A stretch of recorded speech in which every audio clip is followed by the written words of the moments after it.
EB Smalley here with my Steelers offseason plan video.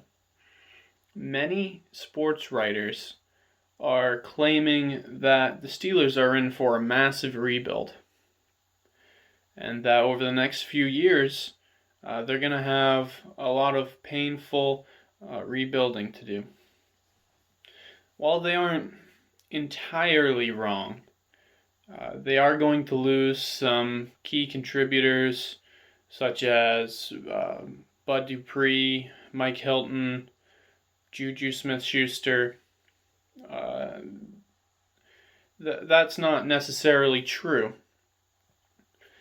Maybe even losing Ben Roethlisberger, but I can understand where they're coming from because of those losses. On top of that, the Steelers are projected to have negative $21 million in cap, with 26 impending free agents.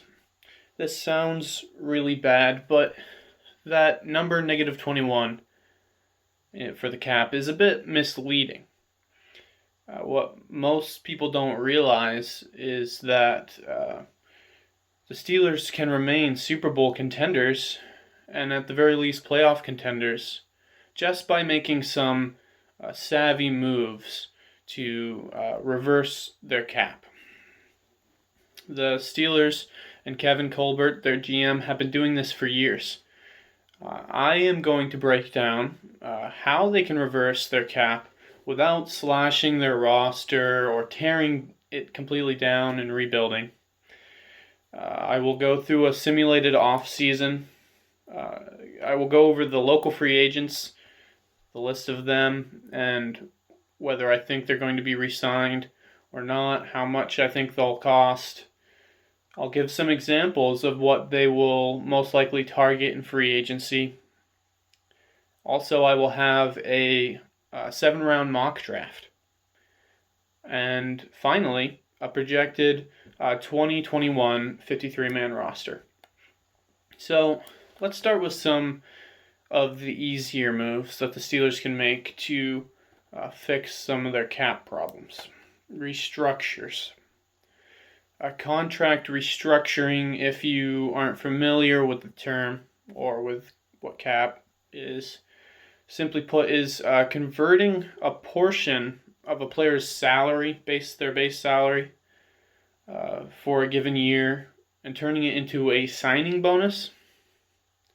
Then they can take that bonus and spread it out over a few years, moving it off of the current year's cap. So to start, they would probably do this with Stephon Tuitt. Doing that, they can save $3.9 million. They'd do the same most likely to Cameron Hayward, and that would save $7 million. It's already $10.9 million just by restructuring some deals. They could also sign Steven Nelson to an extension, which they probably plan on doing anyway, and from there restructure his contract, freeing another $5.8 million. And it's the same thing with David DeCastro. Although his play has dipped in the last year, he's only 31, and who knows, he might have been struggling with some injuries. In any case, signing him to an extension and then restructuring his deal could save another $6.1 million. These are the only restructures that they could do that would really save them any real amount of money. It would at least get them back to the green with $1.1 million to work with. But they're going to need a lot of money, as we've already established, with their 26 impending free agents. They could also do some minor restructures, like the kicker, Chris Boswell. They could restructure his deal, and Derek Watt, the fullback's deal. But that only saves an additional $1.9 million in cap savings. They might do those, they might not. They might not find it worth it. But this brings them to $3 million. Now for some tougher decisions. They are rumored to cut Vance McDonald, the tight end.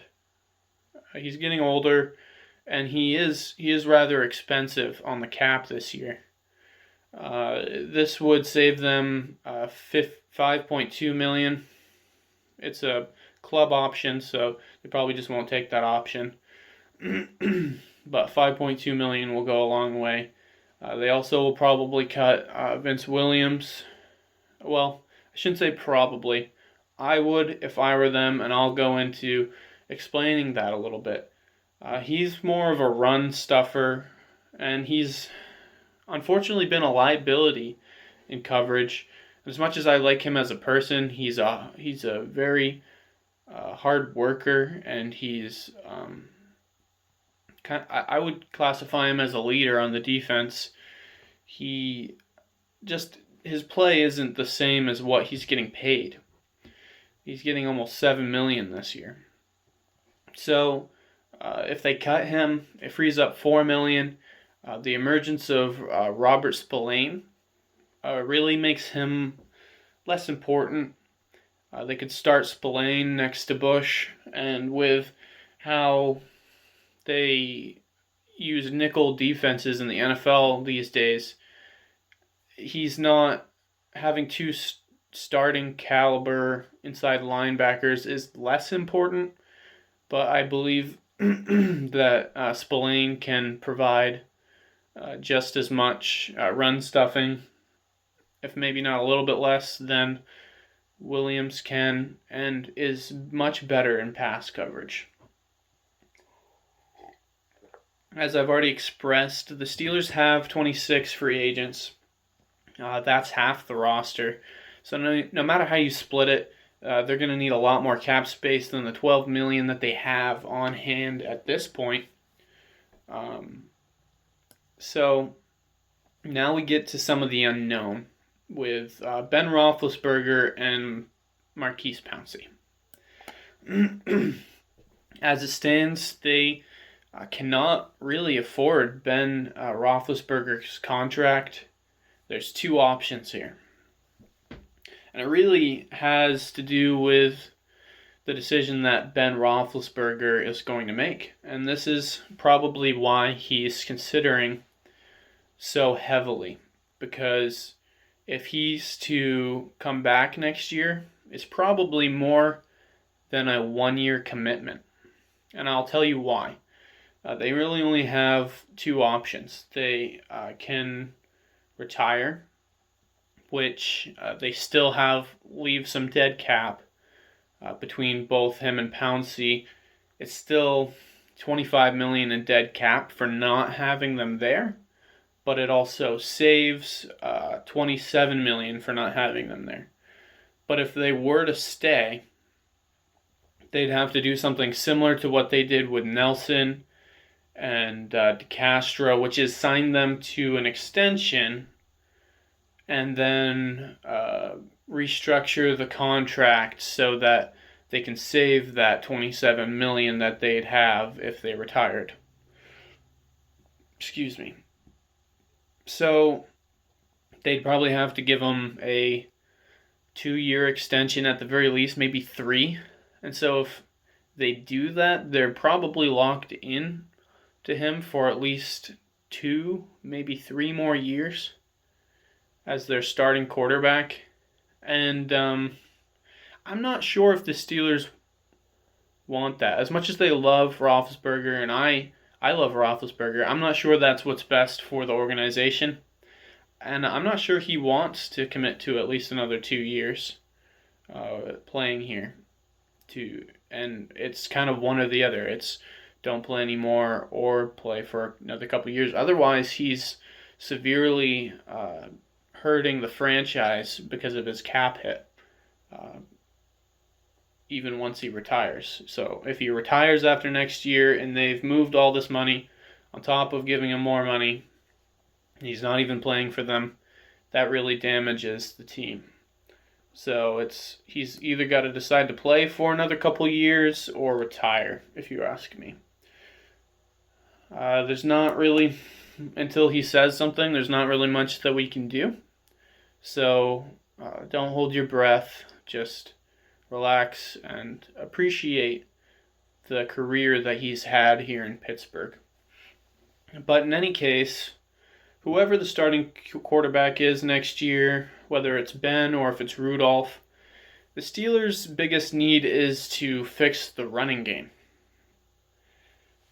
Many Steelers fans, even casual ones, realize that this is the biggest issue with the Steelers. To me, it's a combination of a couple different issues. The first one is with the offensive line. When you watch them, they're not really pushing people off the line. They don't seem to have their heart in the running game, which I don't know if that's coaching or if it's the personnel that they have as players who's starting. I don't know if they've lost their desire for the running game or if it's the coaching not focusing enough on it. That needs to be fixed. The other issue to me is with the running backs. They are very indecisive. When they run, they seem to want to break every single run for a huge gain and a touchdown. That isn't a bad thing. I don't want you to get me wrong, but it's causing them to not hit a hole through contact and get 4, 5, 6 yards. They will hesitate once they're in front of a hole and they see like a linebacker a couple yards down the field. They won't hit that hole and get a modest gain. Instead, they will hesitate, back up even sometimes. It's crazy to watch. They'll back out of a hole that's been provided for them, try to find another hole, try to find a different place to go with the ball, which allows the defense to swarm. And instead of getting a decent gain of, like I said, 4, 5, 6 yards through contact, they get 2 yards or no gain. This repeatedly puts the offense in tough third down situations. And as we've seen, it's made Roethlisberger throw it 40 or 50 times a game because the running game is not effective. As much as I respect Roethlisberger, this season has shown that that's not a sustainable strategy. Hopefully next year we have a different offensive coordinator. They don't re-sign Fittner, and they can retool the offense. I don't know if Ben Roethlisberger will want to go through that, but it needs to happen.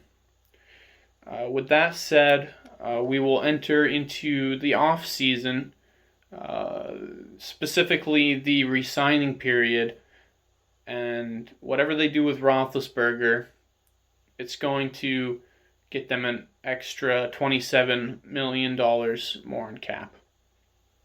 That gives them a total of $39.2 million. That's a decent amount to work with, even with the massive holes that are in this roster and the amount of spaces that you need to fill. So let's go over our local free agents, starting with the offense. We'll start with a rough one, Juju Smith-Schuster. Even at a major discount, he will likely cost between $11 and $15 million a year. And that's, like I said, a major discount. He's probably going to get anywhere between $14 and $18 million on the open market, depending on how needy teams are and what the market looks like as far as who else is going to re-sign and who's going to be on the market. I don't think he'll get as much as he thinks if he goes into free agency, but because there's so many good wide receivers going out this year. But anyways, even with a backloaded deal and a discount, I don't think they could swing this contract. They could make it happen if they really wanted to. They technically have the money, but I don't think they'll go for it because they have 3 other good receivers around the same or similar talent level. Claypool and Johnson, if you ask me, they both have a higher upside than Juju anyways. And they have James Washington, who kind of serves a similar possession type receiver role that can make contested catches and is a bit of a downfield threat as well. He's a similar type of wide receiver to Juju. Tough. In any case, Connor is next. He hasn't done anything that has really impressed me enough to earn him a second contract here with the Steelers. He was the worst offender in the running back room, if you ask me, of the indecisiveness that I already talked about. I don't think they'll re-sign him. I think they'll let him walk and probably retool that running back room a little bit. Next is tackle, Zach Banner. He's 27. I think they re-sign Zach Banner to play left tackle, because as I get into some of the other free agents, I don't think Alejandro Villanueva is going to come back. He's getting older and more expensive. Even with a hometown discount, he's too expensive. He's a great guy and a good player, and we appreciate the service he's done for the Steelers, but it's just not going to happen. So Zach Banner is probably the best option. He's going to be the cheapest. He's still young. He knows the system, and it's not going to be a very good free agent class for tackles. So they probably give him a short 1 or 2 year prove-it deal, because he hasn't really ever been a starter before. He was supposed to this year at right tackle, but then he got injured, and it was either the first or second game, I can't remember which, and was on IR the rest of the year. So they give him a deal, 6 to 8 million, I bet, somewhere around there. I'll say 7. I'll split the difference for a 1 or 2 year prove-it deal. That's very low end left tackle money. That's probably all he really deserves, considering he hasn't started. And he'll probably want to come back here. Punter Jordan Berry. I hope they don't re-sign him, but are there really many better options? They tried replacing him this year, and nothing really stuck. So he'll probably get another year or two at $1 million against the cap this year, somewhere around there. Maybe a little bit less. Joshua Dobbs, he's going to be a free agent. He's only 26. I think that they re-sign him because they're going to want a security blanket just in case things don't go well with Mason. He knows the system, and they obviously like him. He'll probably get $1 million, $1.5 million to stick around for at least another year. I don't know if they'll re-sign him if Roethlisberger decides to come back. They might let him walk, but I think they'll keep him around. Definitely, if Ben Roethlisberger doesn't come back. Next, I have Trey Edmonds. They already cut him as of this recording. He's already been cut. I had them letting him walk anyways. Next is Matt Filer. He's 29. I haven't been very impressed with his play. He's gives a lot more effort than some of the other players that were playing this year, but I think he's a little pricey for somebody who doesn't really possess the physical tools to dominate. And he's a serviceable player, but he's going to cost more than the alternative, which is to put Kevin Dotson over at starting left guard. And so I just don't think it's worth it having him around, giving him a legit contract. Center, J.C. Hassenauer. He's 27. I bet they re-sign him for cheap to potentially start at center for them. Probably another short, prove it kind of contract at somewhere over $1 million to $2 million. Gerald Hawkins next. I think they re-sign him at a veteran minimum. He's going to be a backup for them. He probably doesn't really want to move. Again, they traded him a couple years ago. He got cut within a year. They signed him back in Pittsburgh. They got a pick out of it that they have this year. So that's nice. They get the player back and got a pick, even though it's just a 6th round pick. They still got one for him and got to keep him basically for free. So I think they re-sign him to play swing tackle, backup. Danny Isidora, which as a Steelers fan, I didn't even know he was on the roster. He's a guard. They might re-sign him just to compete in camp, but I don't think that he's really a long-term thing. Doesn't really matter if they re-sign him or not. I don't have them technically doing it here, but they might. Ray McLeod. He's 24. I believe they have an option on him, so he'll get a roster spot. And as I already expressed, Alejandro, I don't know why I keep messing his name up, Villanueva, I don't think he's going to re-sign. Too expensive, too old. Not to be insensitive. So I have them at this point spending $12.6 million of their $39 million in cap. That leaves them with 26.6 as we turn here to the defense. We'll start with Bud Dupree. I think there's little to no chance that they re-sign him. And I know that a lot of fans really like him. I really like him too. I'm going to be sorry to see him go. But he's going to probably get a $16 to $20 million a year contract in free agency, maybe more, potentially more.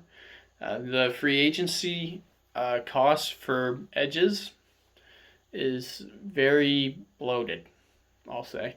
They are a very important part of a team, I will admit that, and having a good one is invaluable to your team, but I don't think that they will go for it, considering the fact that they have to give TJ Watt an extension more likely this offseason, and he'll be, considering he's, in the top 5, undisputably in the top 5, I think top 3, maybe even last year he was probably the number 1 edge rusher, or in 2020 he was probably the number 1 edge rusher in the NFL.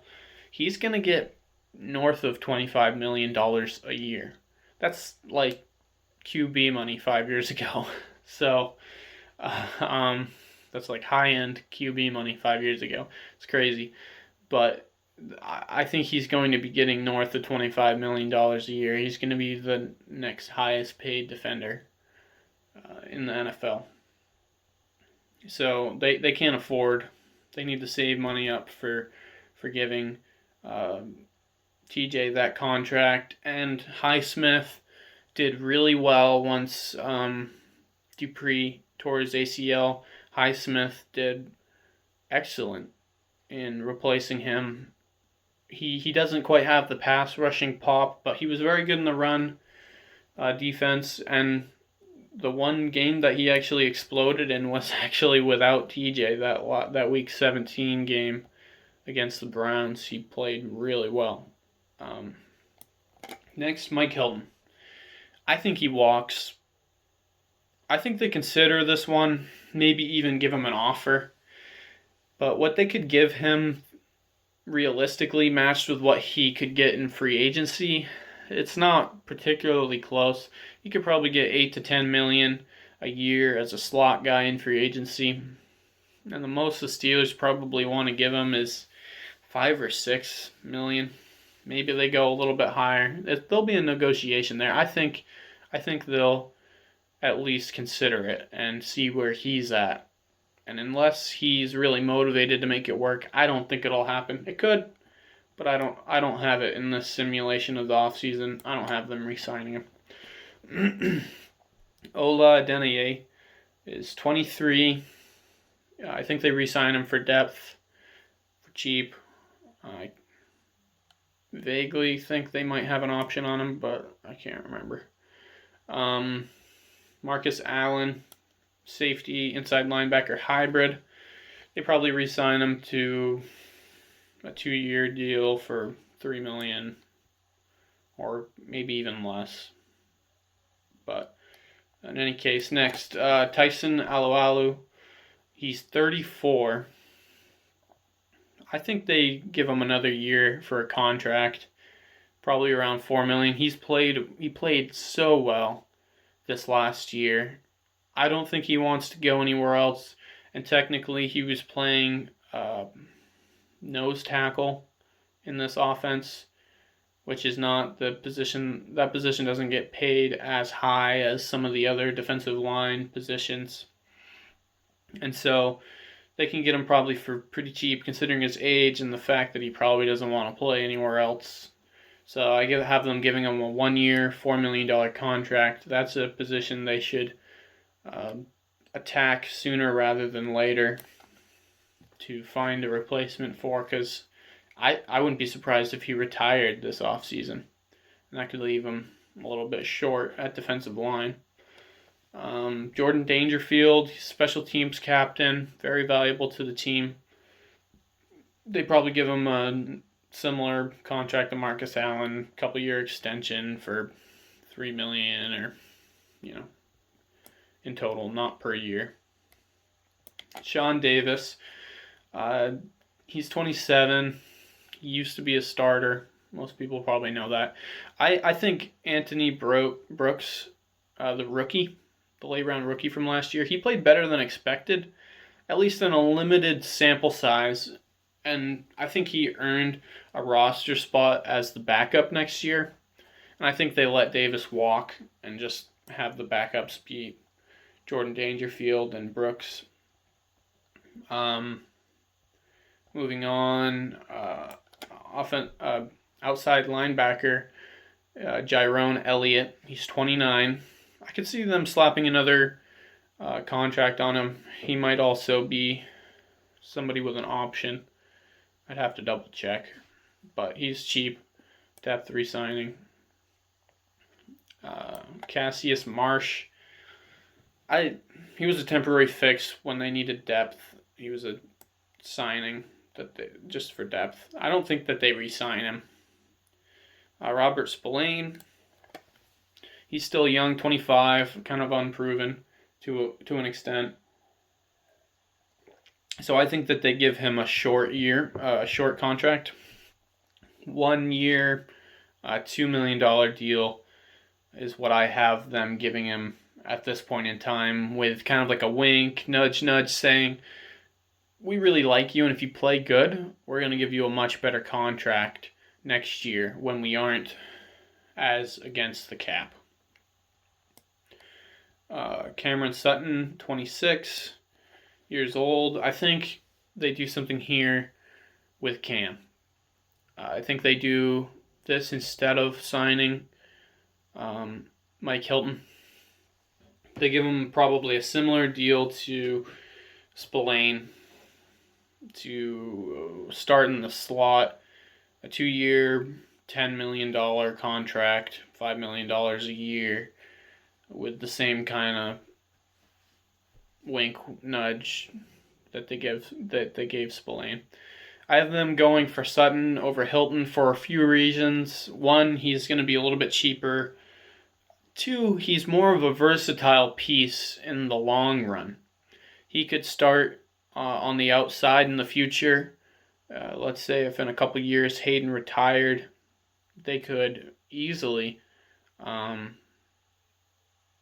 convert him to the outside, and it would be a smooth transition.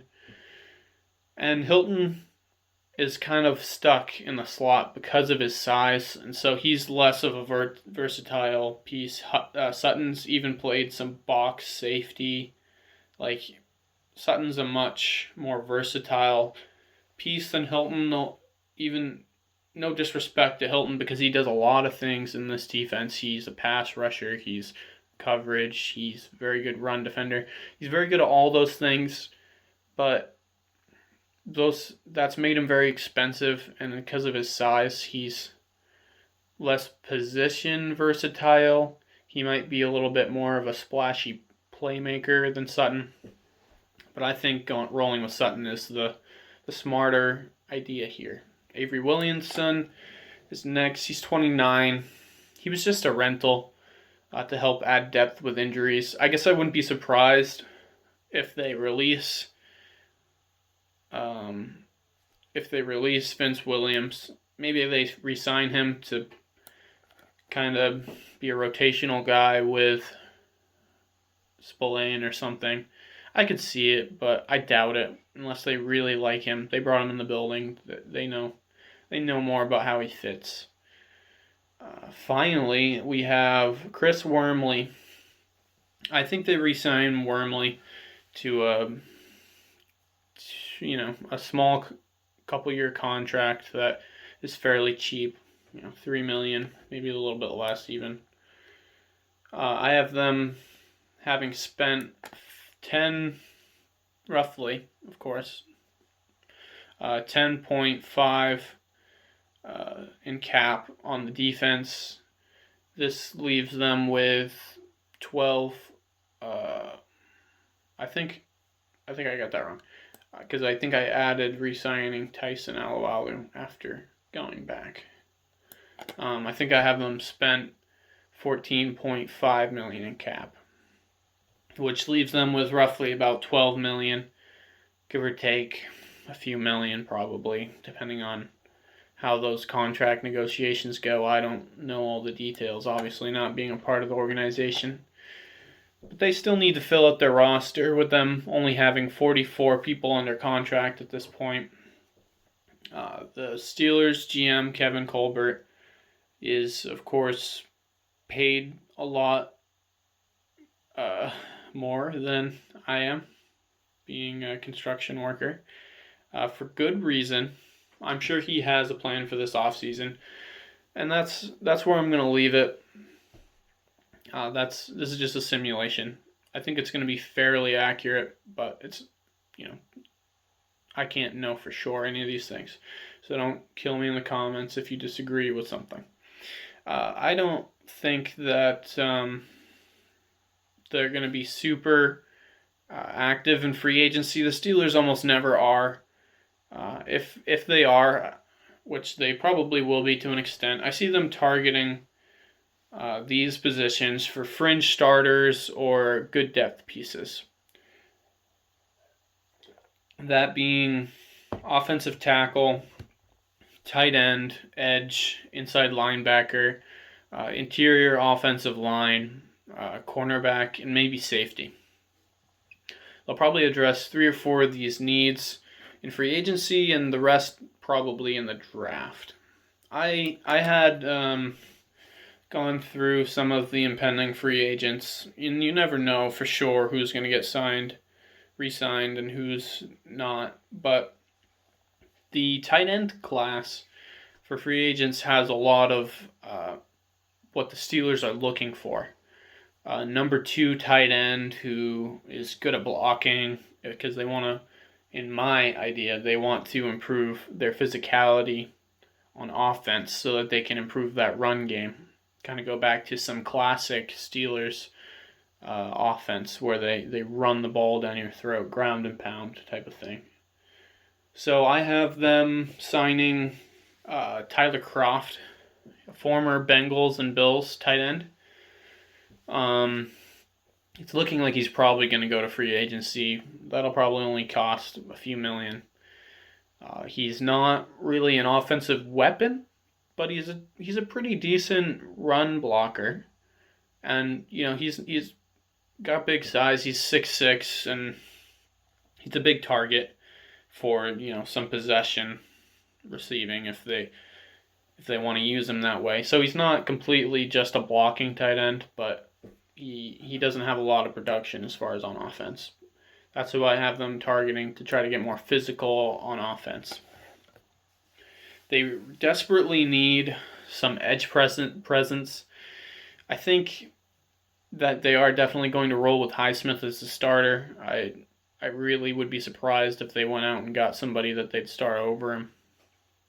There's not really a lot of options in free agency, but I really think that they should go for a veteran to back up TJ and Highsmith, because Highsmith is young.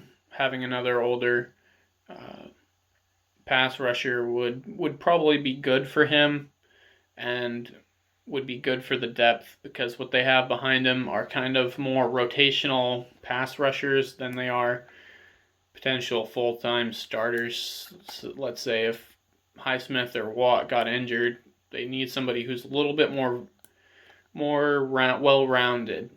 I have them taking somebody like Nick Vigil, Brendan Scarlett, Kyle Fackrell, somebody who's kind of older, fringe starter, not super great.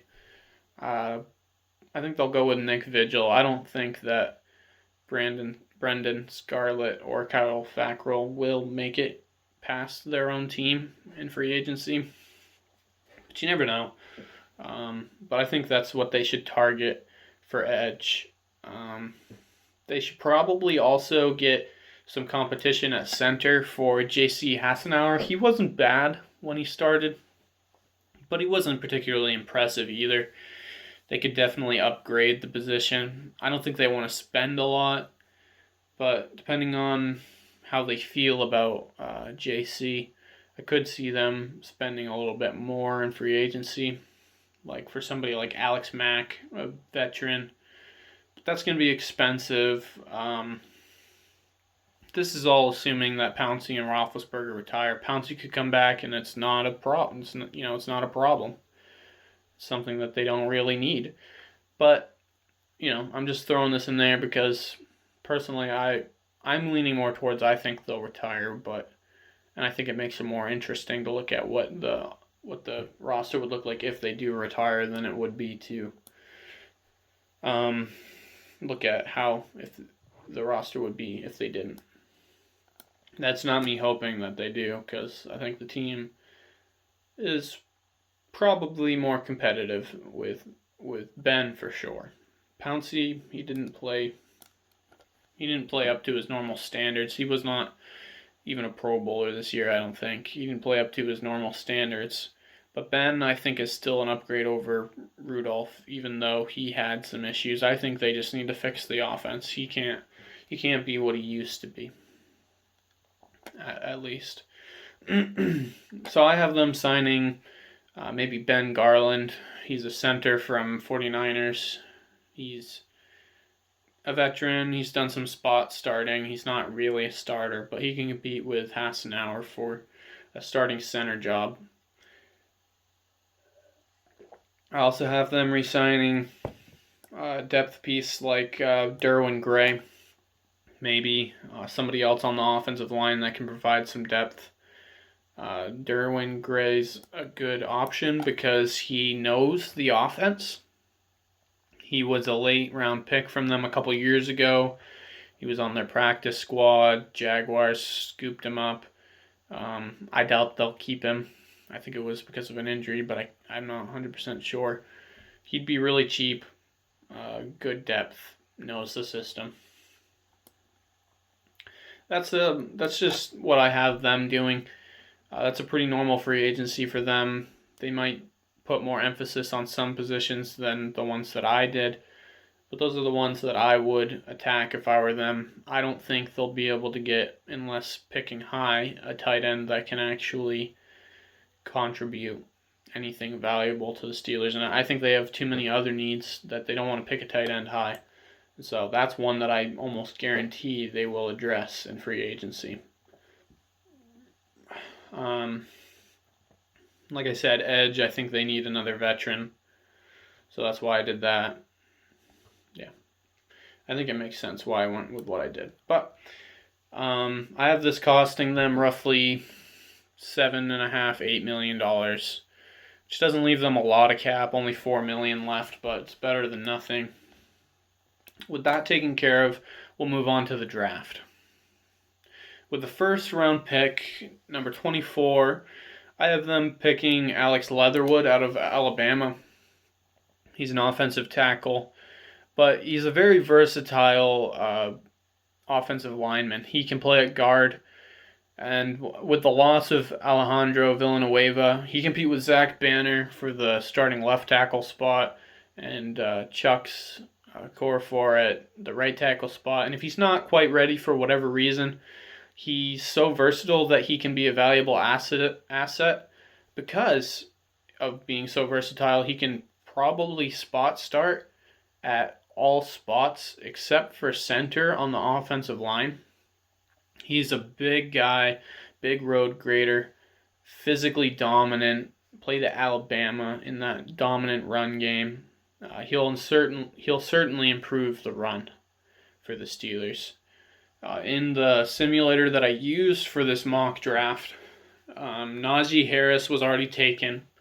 I'd have strongly considered taking him in the first round. He's a 3-down back that's very physical. He's a physical runner, can do it all. He really can. But I wouldn't be surprised if he didn't make it to the Steelers. But looking at a lot of teams around the NFL, not a lot of teams really need a running back. It's not a big need for people. So I could see him sliding to them. If I were the Jets, I'd hire Arthur Smith. And with the pick right ahead of the Steelers, the 23rd pick, the Jets have from the Seahawks, I would nab Najee Harris right there, personally, if I were them, and kind of recreate that offense that he had in Tennessee. That's just one example of where you can go ahead of him. The Cardinals might want him, even though he doesn't really, in my opinion, fit their scheme.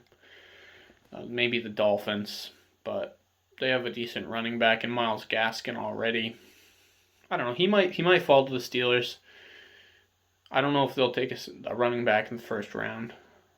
I don't particularly agree with that philosophy, but Najee Harris is so good and it's such a big need for them that I wouldn't be surprised, and it wouldn't upset me. In any case, he wasn't even there, so we didn't even have to have that conversation over the first pick. In the second round, I have them taking Tommy. I'm going to mess up his last name, almost definitely. It's not that I haven't scouted him and haven't done research, it's just, I'm white.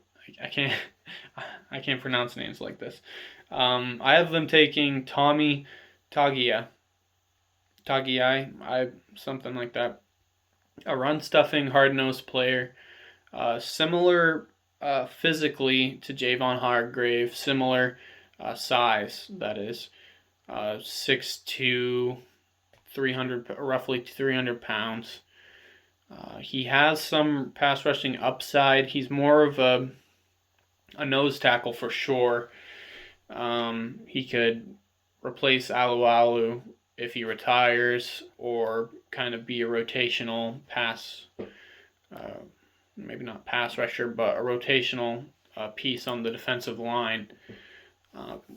Because he's, being versatile at that size, he could technically play defensive end, 3-tech in this scheme if they wanted to. So I have them taking him. He can be, even if Alualu doesn't retire, he can definitely get a serious number of snaps coming out of the second round here on the defensive line and contribute to this defense. In the third round, I have Trey Sermon out of Ohio State. Yeah, like I said, they need to improve the running game, and I have that as their main goal for this offseason. And Trey Sermon is exactly what they need.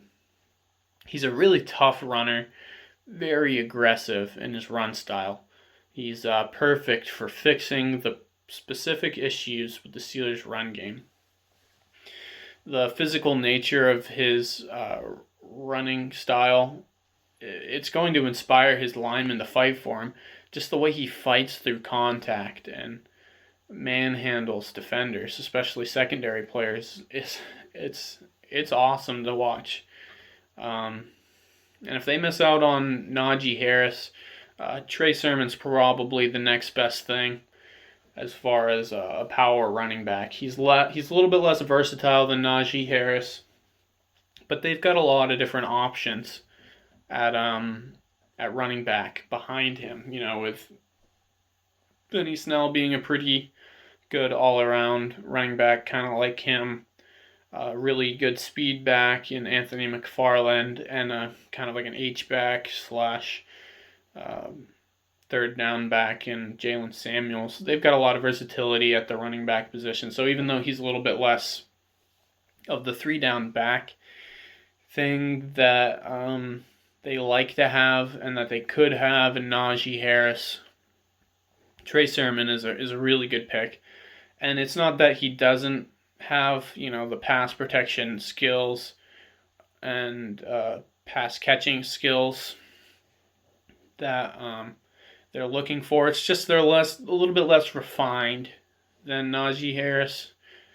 So it might take him a year or two before he really grows into some of those other roles that they often have with their running backs.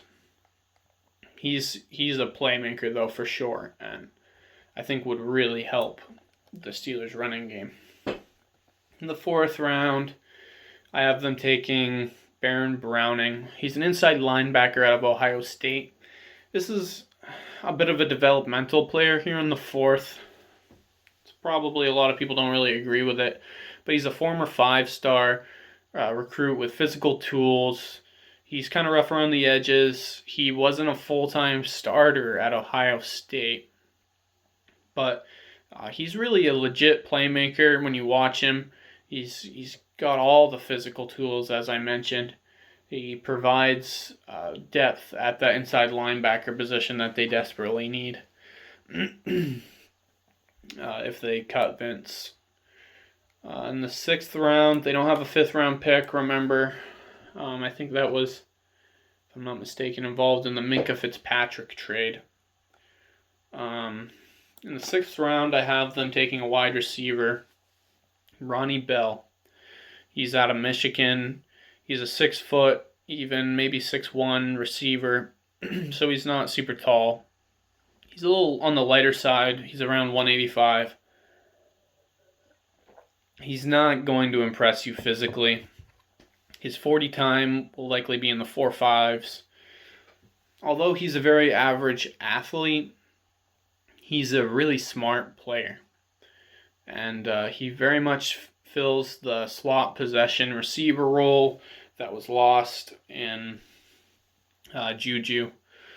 What's really impressed me about him was his ability to find holes in zone coverage and to sit in them and make it really easy for his quarterback to have an easy completion.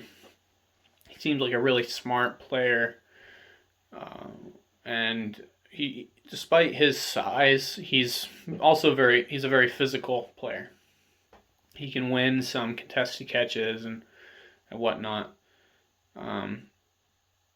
So even though he's not really refined in some ways, he's not going to be a dominant receiver. You're probably not going to get many of those in the 6th round.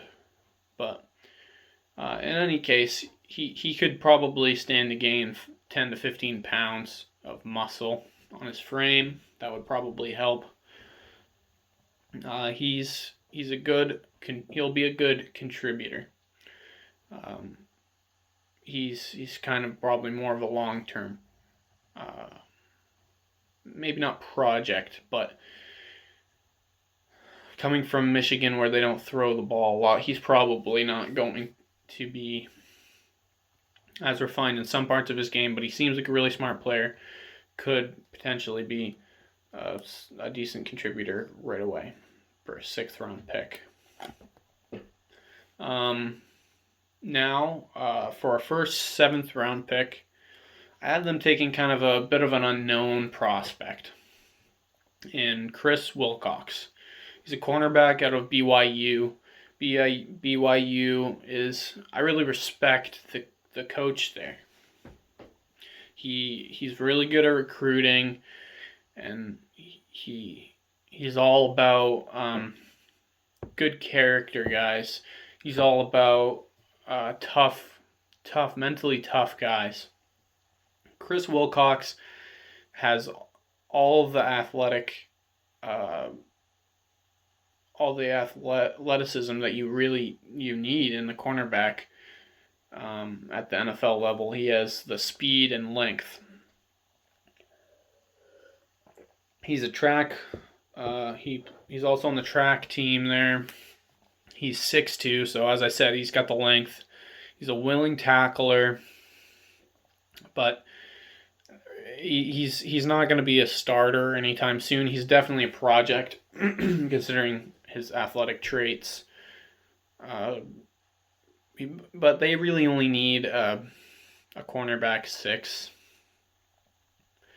So he'd probably either be cornerback 6 or on the practice squad.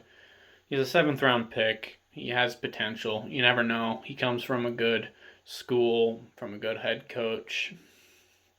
You never know. He could be something special with some development. Our second 7th round pick is Taron Jackson. He's a 3-tech defensive end with some upside. He's probably kind of just a rotational guy. He's very physical, like any 3-tech defensive lineman should be. There's not really a lot to say. He's a 7th round pick. Will he even make the roster? Who knows? Now, to finish out, we will project the 2021 Steelers 53-man roster. I think it could go either way. Nobody really knows for sure. Probably not even Ben and Pouncey know yet, but I'm going to project Ben and Pouncey to retire for this 53-man roster. So at quarterback, I have Mason Rudolph, Joshua Dobbs as his backup. I don't think they'll keep a third quarterback on the 53-man. They'll probably have one on the practice squad for sure, especially if coronavirus is still a thing. But that's what I have at quarterback. At running back, I have Trey Sermon as the starter, even though he's a rookie. Benny Snell's the backup. He's fairly capable, if need be. If Trey Sermon doesn't come in and wow them, he could definitely start. You know, he's not a bad running back. Anthony McFarland there as well. Rookie running backs oftentimes aren't conditioned the way they need to be for the NFL. And so, who knows? Anthony McFarland could come back next year and he could blow us all away with his running style. So, he's there as well. Jalen Samuels, he's kind of a do-it-all guy. Good for special teams, so I'm keeping him on there. Derek Watt, he's still under contract. For wide receiver, I have Deontay Johnson, Chase Claypool, James Washington. Those are obvious. Ray McLeod I have as the 4th wide receiver. They might go out and get a veteran wide receiver to help some of these younger guys. Or they might take another wide receiver higher than I did. I picked one in the 6th round. They might take one higher, thinking it's a bigger need than I do. I think it's a fairly good need. It's just they have so many needs on this roster that it was hard to justify doing it before when I did. In any case, I have Ronnie Bell as their 5th wide receiver and Deion Kane as number 6. Tight end, Eric Ebron. Like I said earlier, Tyler Croft I had as a free agent signing. Zach Gentry as the number 3 tight end. That's it for the tight end room. Left tackle, Zach Banner, with starting at left tackle with Chuck Secor being the backup,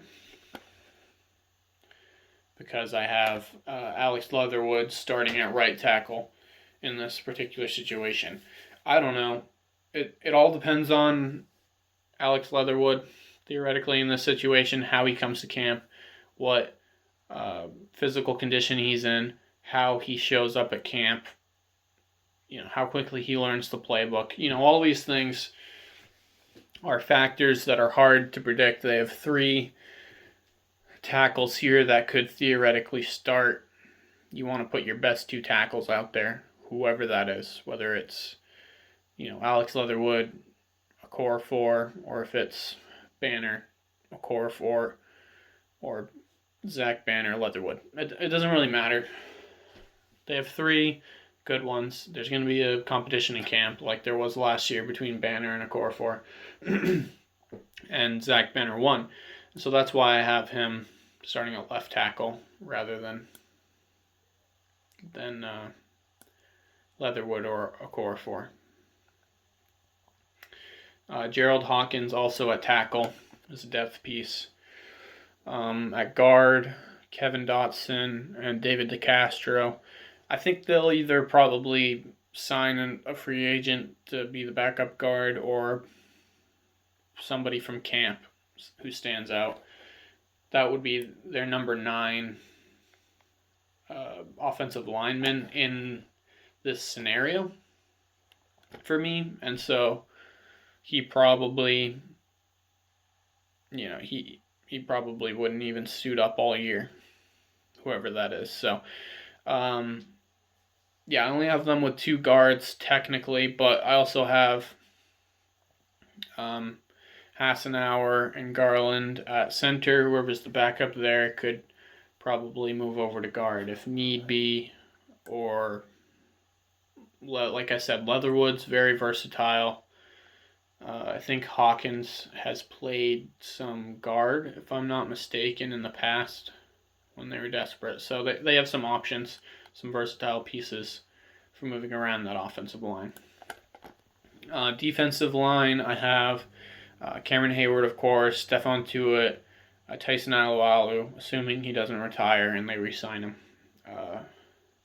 Then the second round pick, Tommy, Chris Wormley as well, Carlos Davis. In this, I don't have them keeping their 7th round pick, Jackson. On the 53-man, he'll probably be a practice squad candidate. Carlos Davis even played a little bit this last year, and I was impressed. They might also have Mondo in that mix. Henry Mondo. Don't know. Not sure. He seems like might be a worthwhile rotational guy. But that's who I have as the 6th defensive lineman. At offensive linebacker, I have TJ Watt, Alex Highsmith, the free agent signing, Vigil, Ola, Adeneye, of course. And then as the 5th outside linebacker, I have Jerome Elliott, somebody they seem to like, play special teams a lot. At inside linebacker, Devin Bush, Robert Spillane is the 2 starting guys. Baron Browning as the number 3. Like I said, he has the physical tools. If they need to start him, he can do it all. He's just probably going to be slow at it at first. Marcus Allen here at inside linebacker as the converted safety. He provides good special teams and a versatile piece on the defense for injuries. At corner, we have Joe Hayden, Steven Nelson, Cam Sutton, James Pierre, the breakout from this last year.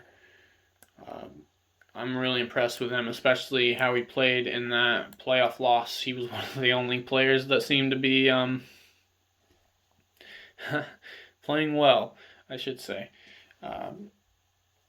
But maybe that's a little harsh, but you know what I mean. He played very excellent starting in a playoff game. Justin Lane, he's still a good depth piece there. He played decent off and on. It's a little inconsistent when he kind of made some spot starts at cornerback for them. And Chris Wilcox as their number 6 cornerback I have. Their 7th round pick. Free safety, of course, Minkah Fitzpatrick, strong safety, Terrell Edmonds.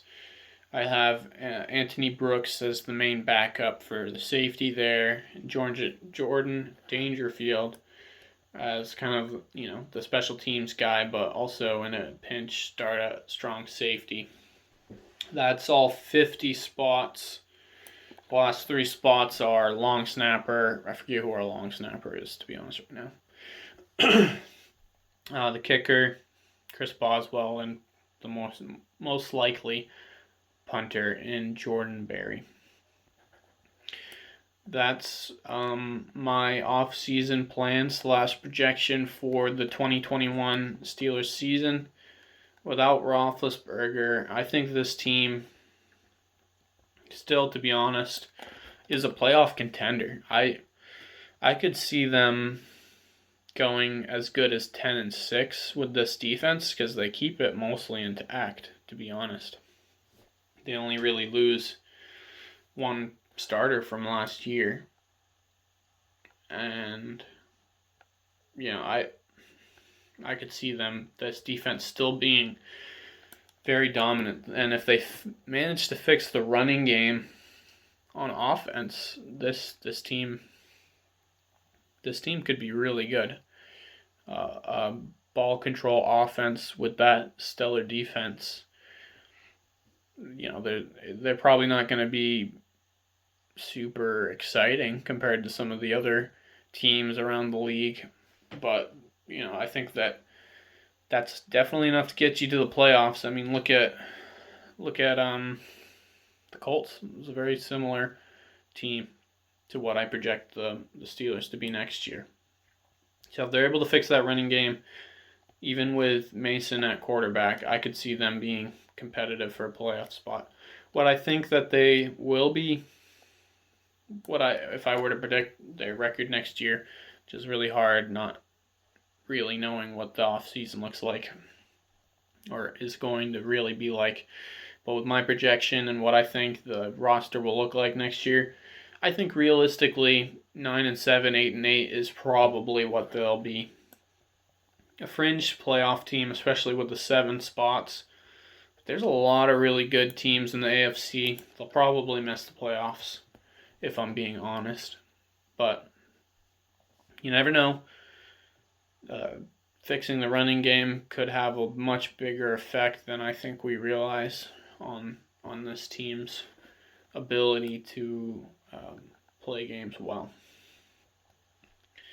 In any case, I appreciate you watching, and if you've made it to this point, I really thank you for listening to me blather on for, probably way too long. But anyways, I appreciate it. If you enjoyed, leave a subscription and a like, even a comment on what you think, what you liked about some of the moves I made or what you would do differently. I'd love to hear it and discuss. But thank you guys, and please tune in for the next one.